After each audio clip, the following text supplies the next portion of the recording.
बड़ी खबर बरेली से आ रही, जहां माता पिता के हत्यारे वकील बेटे दुर्वेश कुमार को कोर्ट ने दी फांसी की सजा।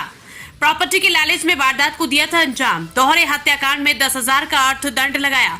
अपर सत्र न्यायाधीश ज्ञानेंद्र त्रिपाठी ने सुनाई सजा। सगे भाई, वो भी पेशे से वकील, उमेश कुमार ने एफआईआर दर्ज कराई थी। 13 अक्टूबर 2020 को गोली मारकर मोहन देवी माया और पिता लालता प्रसाद की गई थी हत्या। मीरगंज के बहरौली गांव में चर्चित दोहरे हत्याकांड रहा था।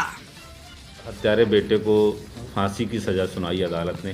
क्या मामला था? हत्या के पीछे वजह क्या थी? कौन हत्यारा था? और आज अदालत ने क्या फैसला सुनाया? इसमें हत्यारे का नाम दुर्वेश कुमार था, जो कि पेशे से अधिवक्ता है। उसने दिनांक 13/10/2020 को समय लगभग सुबह 6 बजे अपने माता पिता दोनों की नृशंस हत्या गोली मारकर कर दी थी।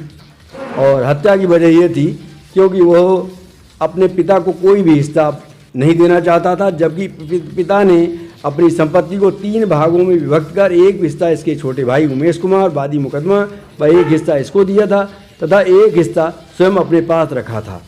जबकि अभियुक्त ये चाहता था कि उसको 1/2 हिस्सा मिल जाए और माता पिता अपने पास कोई हिस्सा संपत्ति का न रखें। तो क्या इसको लेकर विवाद होता रहता था? घटना वाले दिन क्या हुआ, कैसे हुई?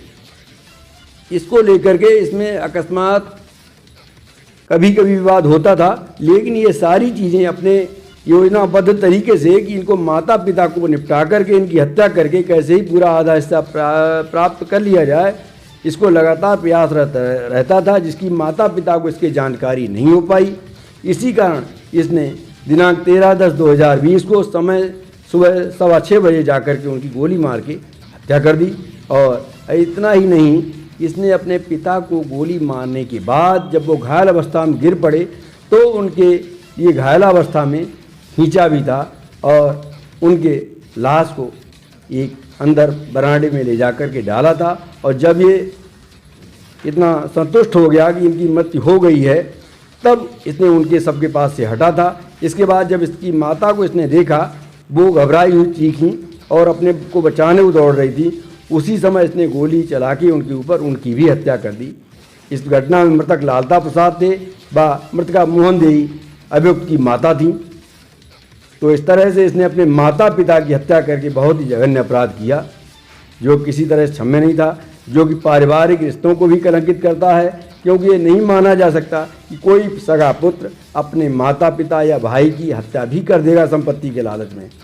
इस तरह से इसको कैपिटल पनिशमेंट दिया जाना उचित था। इसीलिए मेरे द्वारा स्वयं न्यायालय में जाकर के आज इसकी मांग की गई और अभियुक्त को उसके किए गए कृत्य की सजा दिलाने में सफलता प्राप्त हुई।